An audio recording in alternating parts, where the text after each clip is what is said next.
सभी लोगों को बहुत बहुत बधाई हो। देश के युवाओं ने एक अहंकारी सरकार को झुका दिया और धर्मेंद्र प्रधान जी को इस्तीफ़ा देना पड़ा जनता के सामने। अब मेरी प्रधानमंत्री जी से निवेदन है कि लगे हाथों E20 का भी मामला सॉल्व कर दो। लोग बहुत ज़्यादा परेशान हैं, लोगों की गाड़ियां ख़राब हो रही हैं, माइलेज ख़राब हो रही है। तो इसीलिए प्रधानमंत्री जी से निवेदन है कि इससे पहले कि ये भी मुद्दा बड़ा बने, आप ही आगे बढ़ के इसको सॉल्व कर दो। तो इस दिशा में सभी लोगों को साथ लाने के लिए इस शनिवार को एक कार्यक्रम हम आयोजित कर रहे हैं, national town hall against E20। इसमें हमें उम्मीद है कि हज़ारों लोग पार्टिसिपेट करेंगे। ये सुबह 12 बजे शुरू होगा। जो लोग दिल्ली और आसपास के शहरों के लोग हैं जो फिज़िकली आ सकते हैं, वो कॉन्स्टिट्यूशन क्लब में पहुँचें, 11:30 बजे तक पहुँच जाएं।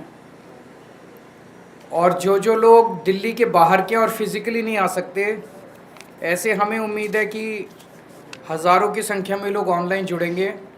ऑनलाइन जुड़ने के लिए एक फ़ोन नंबर है 8588833212, 8588833212। इस नंबर पे व्हाट्सएप कर दीजिए। हम शुक्रवार को शाम तक आपको एक लिंक भेज देंगे। आप अगले दिन सुबह 11:30 बजे के बाद किसी भी टाइम उस पर लिंक पे क्लिक करेंगे तो आप ऑनलाइन हमारे साथ जुड़ सकते हैं।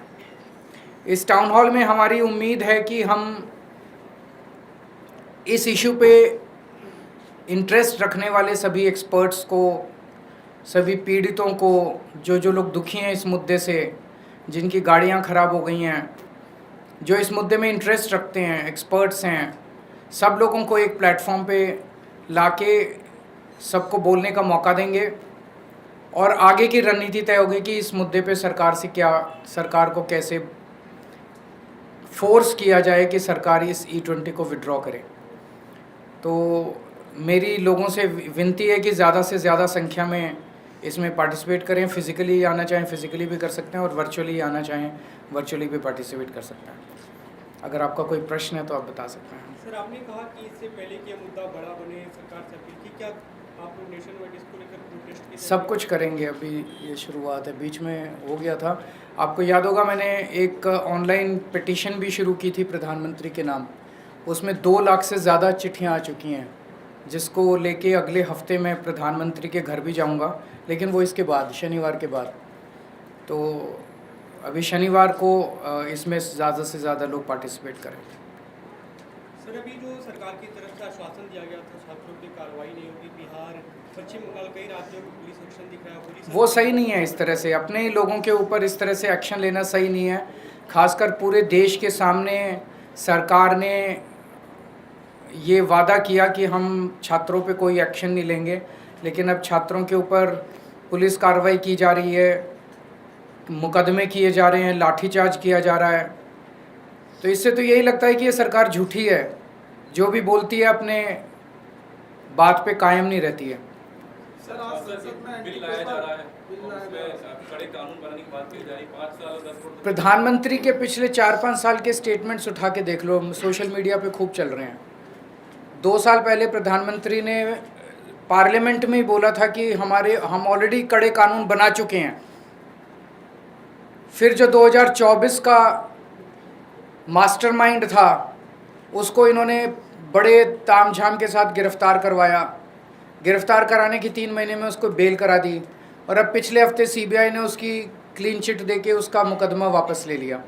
तो अगर नीयत ही नहीं है सरकार की, प्रधानमंत्री जी की नीयत ही नहीं है पेपर लीक रोकने की, प्रधानमंत्री जी की नीयत ही नहीं है माफिया के खिलाफ एक्शन लेने की, तो जो मर्जी कानून बना लो। कानून बनाने से क्या होता है? और अगर नीयत हो तो कानून तो ऑलरेडी बहुत है। अगर आपने उनके खिलाफ एक्शन लेना है तो ऑलरेडी बहुत कानून है जिनके अंदर उनको सज़ा दिलाई जा सकती है। लेकिन फिर भी कड़े कानून और बनते हैं तो हम उसका स्वागत करते हैं, उसमें कोई दो राय नहीं है। लेकिन पहले नीयत होनी चाहिए उनको पकड़ के जेल में डालने की, उनको कड़ी से कड़ी सज़ा दिलवाने की। Thank you. सर, पंजाब के शिक्षा मंत्री को लेकर सवाल खड़े हो रहे हैं कि पंजाब में पेपर चोरी हुई और उसको हटाया नहीं जा रहा। ये 10 साल हमारी दिल्ली में सरकार रही, एक भी पेपर लीक नहीं हुआ।